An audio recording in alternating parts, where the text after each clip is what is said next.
우리 하나님의 말씀 보시겠습니다. 오늘은 시편 55편 12절에서부터 15절까지 있는 말씀입니다. 시편 55편이고요. 12절부터 15절까지 있는 말씀, 우리 같은 목소리로 주신 말씀 봉독하도록 하겠습니다. 찾으신 줄 알고 12절부터 15절까지 있습니다. 시작. 나를 책망하는 자는 원수가 아니라 원수일진데 내가 참았으리라.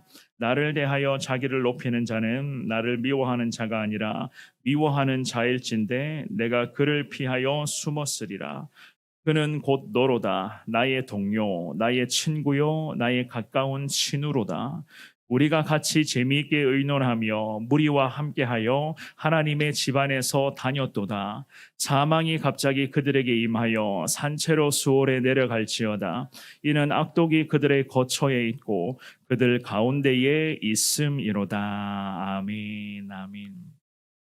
죄라고 하는 것은 우리가 생각하면 생각할수록 더 깊어지고 발전하는 그런 속성을 갖고 있다. 그렇게 생각을 할 수가 있습니다.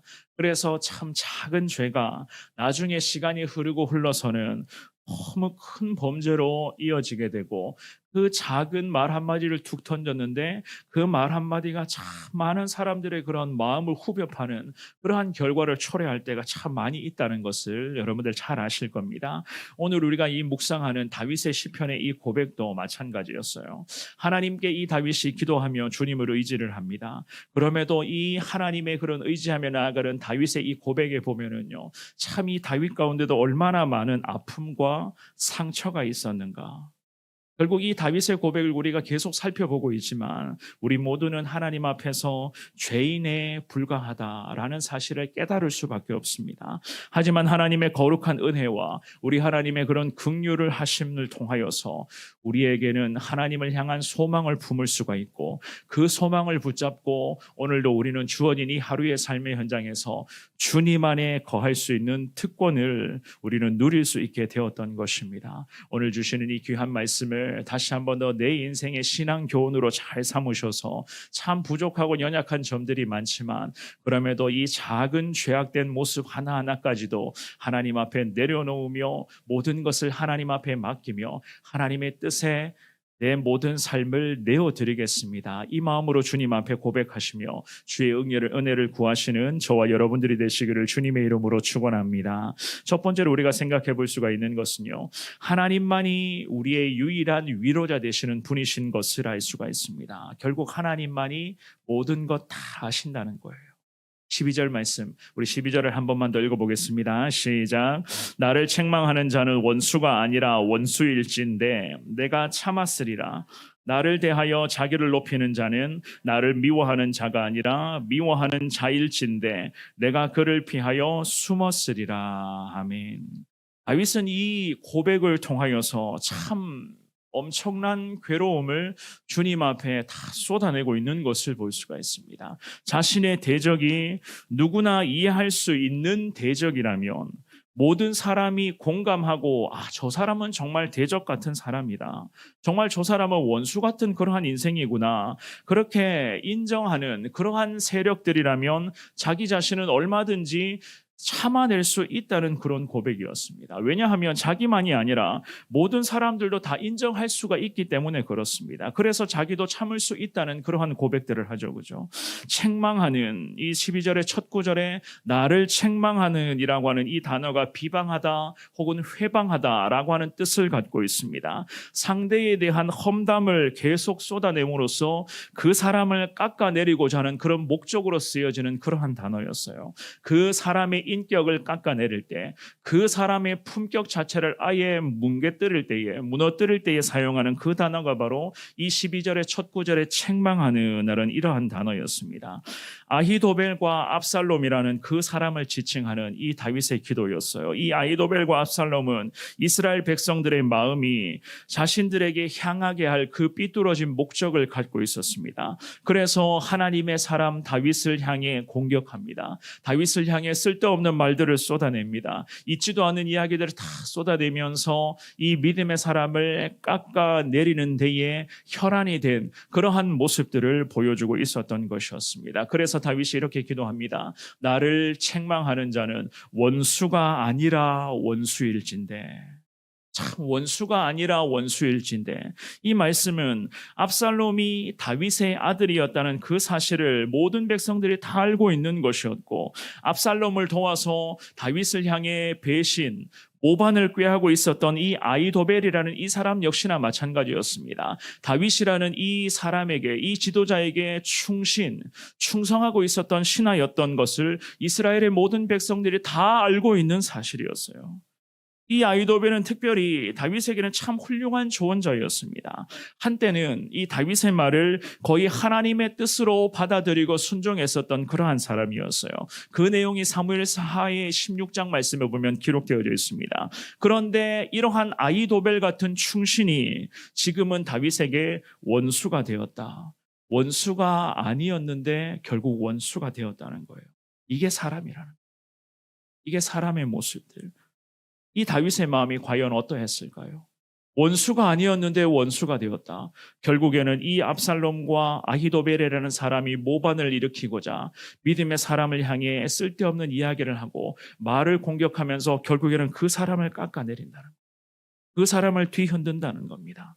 다윗은 이러한 인간적인 배신 앞에서 허탈과 공허함을 느낄 수밖에 없었습니다. 그리고 나서 이렇게 고백을 합니다. 12절 말씀의 하반절에 보시면 내가 그를 피하여 숨었으리라.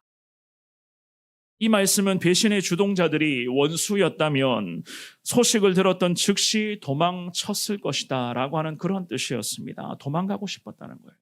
이 자리를 피하고 싶었다는 겁니다. 그만큼 마음이 괴로웠고 지금의 이 순간을 견뎌내기가 너무너무 고통스러웠던 것이었습니다. 그런데 알고 보니까 자신의 아들이었고 자신의 신복이었습니다. 너무나도 각별한 사이였습니다.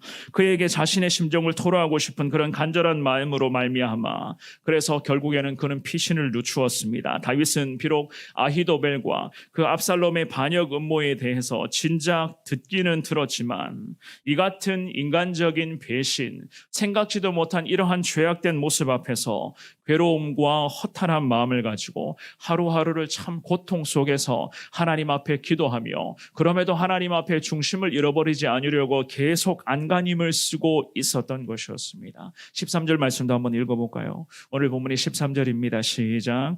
그는 곧 너로다. 나의 동료, 나의 친구요, 나의 가까운 친우로다. 아멘. 이 다윗의 고백이 우리에게 너무나 와닿고 있지 않습니까? 나를 배신하고 내게 상처를 주고 있지도 않는 이야기들을 끄집어내면서 나를 깎아내리고 나를 그 자리에서 끊어내리려고 했던 사람은 바로 너로다. 너가 누구라고요? 내 동료였고 친구였고 나의 가까운 친우로다. 우리에게도 이런 순간이 참 많았을 것 같아요. 또한 앞으로도 마찬가지입니다. 이러한 인간적인 상처와 그런 아픔의 순간을 겪는 그 시간도 분명히 우리에게 계속 생겨날 수도 있을 것입니다. 그럴 때마다 하늘의 하나님을 가장 가까운 위로자로 삼을 수 있는 저와 여러분들 될 수 있기를 주의 이름으로 축원합니다. 하나님의 뜻에 모든 것을 다 맡기셔야 됩니다. 결국에는 우리 하나님만이 아시는 거예요. 내가 하나님 앞에 제대로만 서 있다면 하나님이 이 모든 상황들을 정리하시고 삐뚤어진 것을 바로잡아 주실 것이고 우리의 마음을 위로하여 주실 것이고 그럼에도 나의 이 하나님만을 의지하는 이 모든 고통과 아픔을 견뎌내는 이 모든 과정을 통해서 우리 하나님은 선한 역사를 분명히 이루어 가실 줄 믿습니다. 왜냐하면 사람과의 관계는 배신과 증오와 미움과 거짓의 반복이 될 수밖에 없습니다. 모든 사람이 다 하나님 앞에서 죄인에 불과한 존재이기 때문입니다. 하지만 우리에게는 가장 좋은 친구 대신 오늘 불렀던 그 찬송 가사의 고백처럼 우리에게는 가장 좋은 위로자 되시는 하나님이 우리 가운데 함께 하신다. 우리가 하나님 안에 거하기만 하면 하나님은 우리에게 기쁨과 즐거움과 행복과 놀라운 축복들을 주님은 계속 허락하여 주실 줄 믿습니다. 가장 좋은 친구 되시는 예수님만을 더 의지하시며 늘 주님의 그 위로 가운데에 그럼에도 하나님 앞에 중심을 잃어버리지 잃어버리지 않는 저와 여러분들의 복된 삶이 다 될 수 있기를 주의 이름으로 축원합니다. 두 번째입니다. 하나님께 숨김없이 고백할 때에 우리 주님은 즉각 위로하시는 하나님이신 줄 믿습니다. 14절과 15절 말씀을 같이 읽어보시겠습니다. 시작. 우리가 같이 재미있게 의논하며 무리와 함께하여 하나님의 집안에서 다녔도다. 사망이 갑자기 그들에게 임하여 산채로 수월에 내려갈지어다. 이는 악독이 그들의 거처에 있고 그들 가운데에 있음이로다. 아멘. 이 다윗은 자신의 겪었던 아픔을 계속 기도하며 토로합니다. 가까운 사람이나 친구는 다윗 자신을 실망시키고 아프게 했다고 있는 그대로 이야기를 하고 있어요. 14절 말씀의 상반절에 우리가 같이 재미있게 의논하며 라는 이 고백을 하고 있죠. 그죠? 우리가 함께 서로 주님 안에서 달콤한 교제를 나누었지 않느냐. 우리가 함께하여 라는 이 고백, 참 우리에게는 와닿는 그런 고백 아닙니까? 특별히 여기서 말하는 무리, 그 다음 구절에 보시면 무리와 함께하여, 무리는 대규모의 그런 군중을 말하는 그런 뜻으로 해석을 합니다. 이 다윗은 아히도벨이라고 하는 그 충신을 절기라든지 아니면 기타 국가적인 그런 대규모 행사 때마다 항상 이 아히도벨과 함께 했었던 그러한 사람이었습니다. 이 아히도벨은 항상 주님만을 의지하며 하나님으로부터 다윗이 하나님으로부터 세움받은 그런 사람인 것을 확신하며 계속 다윗을 따라다녔던 그러한 신하였습니다. 그래서 이 다윗이 이렇게 기도를 합니다. 하나님의 집안에서 다녔도다. 하나님 안에 이 두 사람이 맡겨진 귀한 역할들을 잘 감당하고 있었다는 거예요. 그래서 다윗이 하나님께 제사를 드릴 때에도 이 아히도벨이라는 이 신하를 동행시킬 만큼 그와 굉장히 가까운 사이로 나라를 이 사람과 함께 잘 이끌어가고 있었던 것이었습니다. 그런데 갑자기 배신을 당합니다. 갑자기 이 사람이, 믿었던 사람이 다윗을 향해 공격하고 말과 행동과 여러 가지 그런 상황과 사정을 만들어서 이 다윗을 끌어내리려고 했었던 것이었습니다. 이것이 참 우리의 인생이라고 하는 것을 여러분들 잘 와닿고 있지 않습니까? 그래서 15절 말씀에 보면은요, 그가 기도를 합니다. 아히도벨이 멸망케 해달라. 이러한 기도를 올려드린다는 것은 그만큼 다윗의 마음이 괴로웠기 때문에 지금 이 순간을 도대체 견딜 수가 없었기 때문이었습니다. 그리고 아히도벨이 이렇게 멸망되어야 하는 이유를 기도 중에 분명하게 밝히고 있습니다. 왜냐하면 하나님의 공의가 나라와 민족 가운데 제대로 세워져야 되는데 오히려 삐뚤어진 방법으로 나라의 권력을 잡은 자가 자기 욕심대로 이 나라를 휘저을 수가 있는 가능성이 있었기 때문에 이 다윗은 기도 중에 배신자 아히도벨은 결국 하나님 앞에 멸망케 해달라, 하나님의 심판을 통해서 이 배신자가 사라지게 해달라, 주님 앞에 그렇게 기도하며 간절하게 주님을 붙들고 있었던 것이었습니다. 한편으로는 이 다윗의 기도를 살펴봤을 때에 정말로 다윗이 이 아히도벨이 멸망케 해달라, 이 아히도벨에게 죽음을 허락해달라 그 마음으로 기도를 했을까? 제가 이 말씀을 묵상하면서 고민을 한번 해보았었거든요. 그런데 한편으로는 참 그만큼 다윗이 지금 이 순간 아히도벨을 향한 이 미움과 증오를 도대체 자기의 능력으로는 주체할 수가 없었기 때문에 하나님 앞에 기도하면서 이렇게까지 과격한 표현을 쏟아내면서까지 자기의 감정을 추스리고 이 모든 상황들을 하나님의 뜻에 맡겨드리는 그 과정에서 이러한 기도가 나왔지 않을까, 그런 생각도 한번 해보았습니다. 사랑하는 여러분, 다윗의 이러한 상황에서도 그가 참 대단한 신앙이었던 이유는 자기 자신이 직접 나서지 않았다는 거예요. 자기가 직접 나서지를 않습니다. 자기가 두 팔 벗고 해결해 보고자, 너 왜 그런 말 했느냐? 너 왜 나한테 그렇게 이야기를 했느냐? 있지도 않은 이야기를 너 왜 그렇게 쏟아내며 자신뿐만 아니라 왜 주변의 이 나라와 민족들까지도 혼란에 빠뜨리게 했느냐? 이렇게 다윗은 직접 나서지를 않았습니다. 다윗의 위치에서는 얼마든지 직접 나서서 이 문제를 단번에 해결할 수 있는 위치에 있었던 사람이었습니다. 무력을 사용해서 아히도벨을 그 자리에서 죽이거나 해를 가할 수 있었던 그 위치에 있었습니다. 있습니다. 하지만 이 믿음의 사람 다윗은 끝까지 주님께 맡겨드리며 기도 중에 하나님께만 호소합니다. 자신의 이 주체할 수 없는 마음, 견딜 수 없는 이 감정을 주님 앞에 다 쏟아내면서 하나님의 공의대로 모든 상황을 해결해 주십시오. 하나님의 뜻대로 심판하실 것 심판하시고 정리하실 것 정리하시고 하나님 바로잡아 주실 것 바로잡아 주시고 위로하여 주시고 소망을 허락하여 주옵소서. 너무나 귀한 믿음의 사람의 고백 아니겠습니까?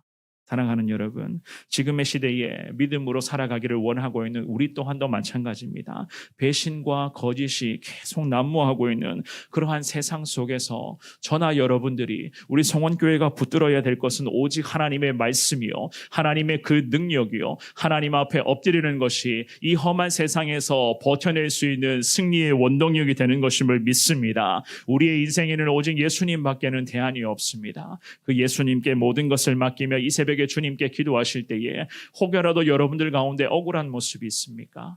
혹여라도 감당할 수 없는 그런 아픔과 여전히 크고 작은 그런 상처들이 있습니까? 아니면 주변 사람들로부터 받았던 그 상처 때문에 괴로운 시간 중에 있는 분들이 있으십니까? 주님께 이 새벽에 다 맡겨드리며 하나님께 모든 것을 다 내어드리시기를 바랍니다. 하나님이 다 알고 계시고 하나님이 위로하시고 하나님이 바로잡아 주시고 하나님께서 이 어려운 상황 속에서도 소망을 허락하셔서 믿음의 백성들이 반드시 승리할 수 있도록 주님께서 함께하여 주실 것입니다. 오늘 주신 이 귀한 말씀을 가슴에 새기시면서 온종일 주님만을 의지하시되 우리에게는 하나님이 함께하신다, 이 믿음으로 승리하시는 저와 여러분 모두가 될 수 있기를 주님의 이름으로 축원합니다.